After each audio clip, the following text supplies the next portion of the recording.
it'll make a peak of 2,000 horsepower.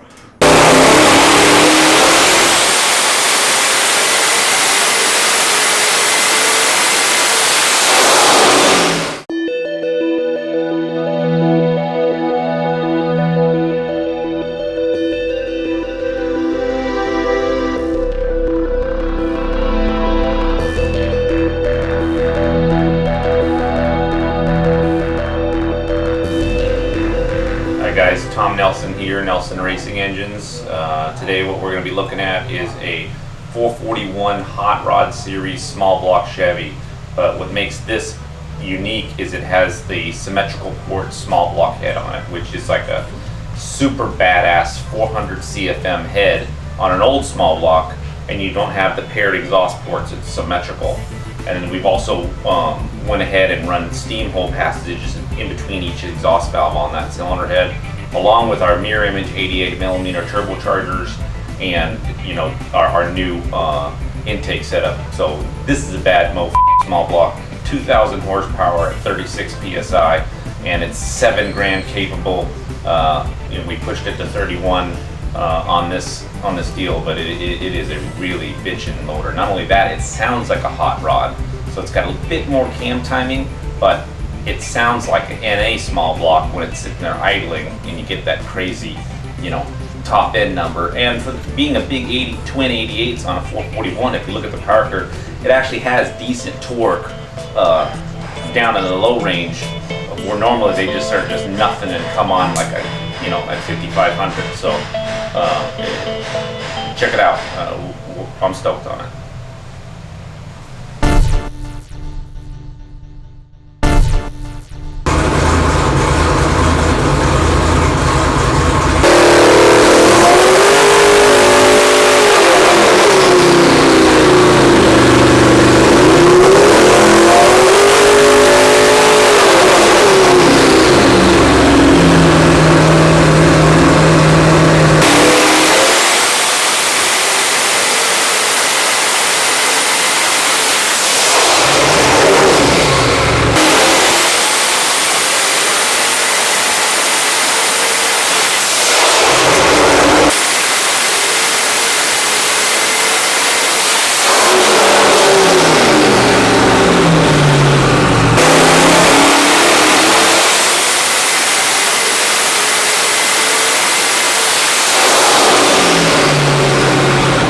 What we're looking at here is a 441 cubic inch small block Chevy with our BD symmetrical port small block heads, a pair of our mirror image 88 turbos, a water to air intercooler, obviously our NRE stainless headers.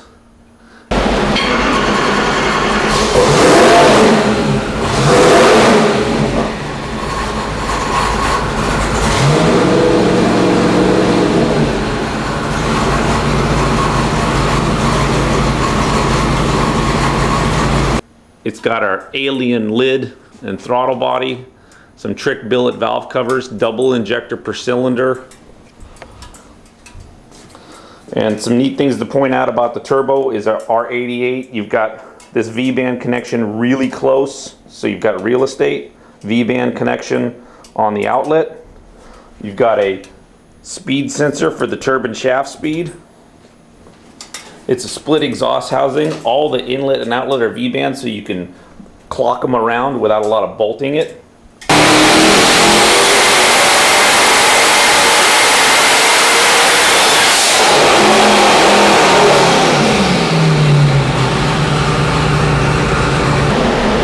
You didn't lose any of that data that you inputted beforehand.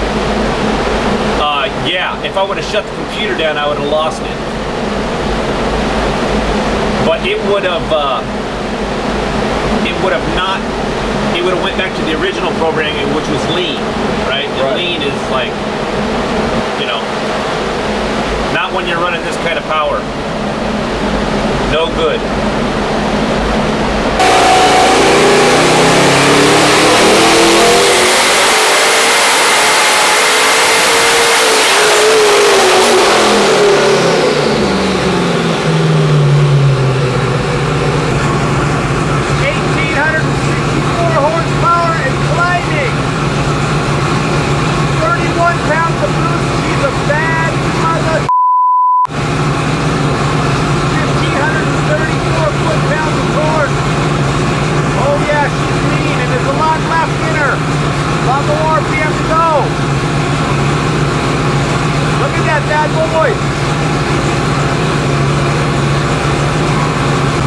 And something really tricky here is we've made these 4 and 5 inch V-band connections.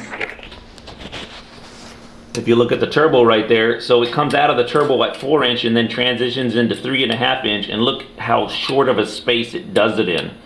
So that's a really neat thing for real estate when you're doing a turbo package. So it's something to point out. I'm really stoked on that about our turbochargers. At any rate, this is a really stout piece.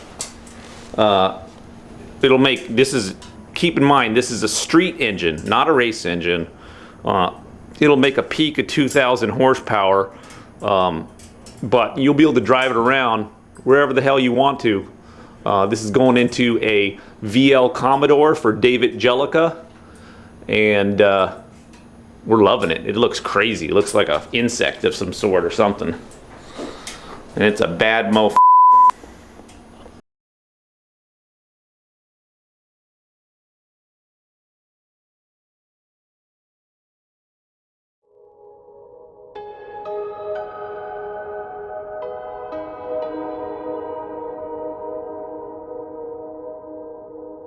Alright, so that engine you just saw on the dyno, well, this is the car that it's going into. It's going into a VL Commodore.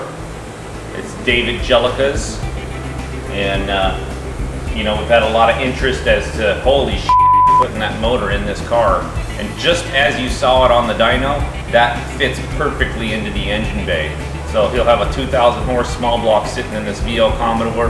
Right now we're cutting the back half of the car up because it had a back half, but we're setting it up so it'll actually, you know, be certified and everything. So we just made a frame jig for it, and we're going to back half it, and you'll see this thing rolling down the road, probably in the U.S., but you know, racing and driving on the streets of Oz, David Jellica's.